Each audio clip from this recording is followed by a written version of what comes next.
Então, a gente viu que a Aliança Nacional Libertadora, ela tentou fazer a chamada Revolução Comunista, né? Que é o objetivo deles, a gente viu a Revolução Russa.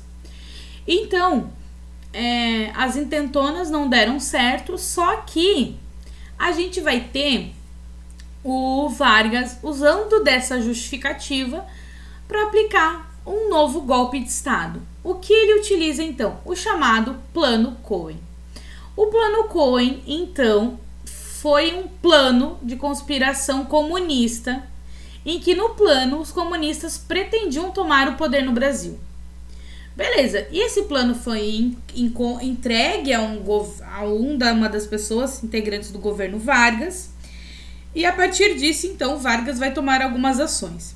Só que, na verdade, esse plano Cohen era completamente falso. Ele foi produzido por um oficial que era integralista, que era o Olímpio Mourão Filho. O golpe, então, só vai ser descoberto em 1945. E já antes disso, o golpe vai ser utilizado como justificativa para uma possível ameaça comunista. Então, o Vargas, a partir disso, vai solicitar o fechamento do Congresso e a renovação do estado de sítio, ou seja, é a segunda vez que o Vargas fecha um Congresso Nacional.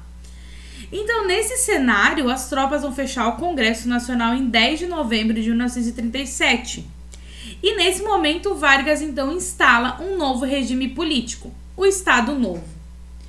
Então, o Estado Novo, aqui a gente tem notícias de jornais falando sobre esse chamado Plano Cohen, tá? E as medidas que eram utilizadas, então, para o Vargas, a justificativa para ele, por exemplo, fechar o Congresso. Então, a gente vai ter o Estado Novo, tá? Então, vamos lá.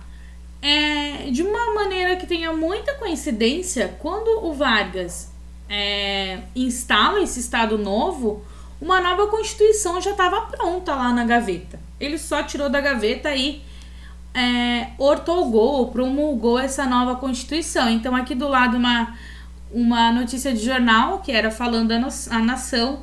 Então, o Getúlio Vargas diz, né? A Constituição hoje promulgada criou uma nova estrutura legal, sem alterar o que se considera substancial nos sistemas de opinião. Manteve manteve a forma democrática, o processo representativo e a autonomia dos estados dentro das linhas tradicionais da federação orgânica. Mas, né, essa nova Constituição ela vai ficar conhecida como Constituição Polaca, pois ela vai ser inspirada na Constituição semifascista polonesa. Ela vai trazer coisas como, né, nos seus artigos, poder centralizado no presidente, que era o Vargas, e um mandato de 6 anos. Os partidos serão extintos. Temos um problema aí. Restrição de liberdade de imprensa e manifestação. Outro problema. Estados passaram a ser governados por interventores, ou seja, voltamos àquele problema lá de 1930. Instituição do estado de emergência. O presidente podia mandar prender e exilar pessoas e invadir domicílios se ele percebesse que haveria ou existia uma ameaça ali. Que ameaça? Não sabemos. Se existe alguma ameaça, eles poderiam fazer isso. E o governo, então, passava a governar por meio de decretos-leis. Eu quero que vocês entendam quão problemáticas são esses artigos dessa nova Constituição. Ela dava só poderes ao Vargas. Retirava todas as livres manifestações da população, de pessoas contrárias, não poderia existir contrariedade ao governo Vargas. Então, a gente vai ter, a partir dessa nova Constituição, algumas coisas, por exemplo, o Vargas vai investir na industrialização, tá? Ele vai investir principalmente em indústrias de base, ou seja, siderúrgicas e metalúrgicas, que elas fazem ferro, aço e que são usadas, então, em matérias-primas. E essas matérias-primas são usadas em outras indústrias brasileiras. Ele vai construir, então, uma companhia nacional, ou seja, era o governo que comandava, que é a construção da Companhia Siderúrgica Nacional, da Companhia Vale do Rio Doce, que hoje é a atual Vale, que foi responsável por aqueles desmoronamento lá em Minas Gerais há 2 anos atrás. Essas duas são voltadas para a mineração. E o objetivo do Vargas, então, investir na industrialização é que o Brasil deixasse de ser agrário e tornasse um país industrializado, que não precisasse mais ficar comprando de outros países. O resultado desses investimentos existiu, o Brasil vai ter um crescimento de 11% entre 33 e 39, tá? E vai acontecer um grande êxodo rural, ou seja, as pessoas saem do campo e vão viver nas cidades. Então aqui o decreto que oficializou o início da Vale do Rio Doce, que vai ser em 1º de junho de 1942, esse decreto ele oficializa a fundação da Vale, tá? O governo Vargas vai conhecido então dentro do Estado Novo pelos meios de comunicação. Ele vai criar a DIP, que é da Departamento de Imprensa e Propaganda, tá? Como vocês podem ver o símbolo aqui. Esse Departamento de Imprensa e Propaganda vai controlar e censurar os meios de comunicação. Tudo que não tivesse criticando o governo, qualquer coisa poderia ser censurado pela DIP e os jornalistas poderiam ser interrogados, investigados para tentar entender por que estavam escrevendo aquilo. A DIP vai criar e coordenar a chamada Hora do Brasil, que é a atual Voz do Brasil, que é aquela hora que todo mundo desliga o rádio, porque ficam falando de coisas do governo. Mas naquele momento era importante. Pensem que só existia o rádio. Então, além de criar a Hora do Brasil, que eu falei, né? É importante a gente lembrar que a gente só tinha rádio.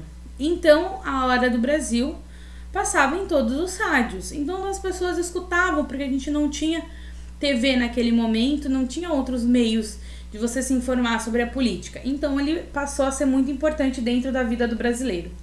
Além disso, a gente vai ter as chamadas músicas que vão exaltar a figura do Vargas, tá? Então, existiam concursos que eram pagos pelo governo, pela DIP, para que compositores e músicos fizessem músicas explicando, exaltando a figura do Vargas. E é a DIP, então, que vai criar uma figura muito importante a partir da figura do Vargas, que é a criação do mito pai dos pobres, tá? Essa imagem do pai dos pobres está vinculada ao populismo. Então, a imagem de Vargas era cuidadosamente trabalhada pela essa máquina de propaganda. Então, ele era apresentado como um homem do povo, ao mesmo tempo ele era um líder genial, conduziria o Brasil ao seu destino de grande nação, ao triunfo. Então, a gente vai ter a getulização, ou seja, o Getúlio Vargas estava em todos os lugares. Santinhos, cartilhas de propaganda, selos, placas comemorativas, e ele sempre é apresentado como sorridente, cordial, conversando com as crianças, cuidando das crianças.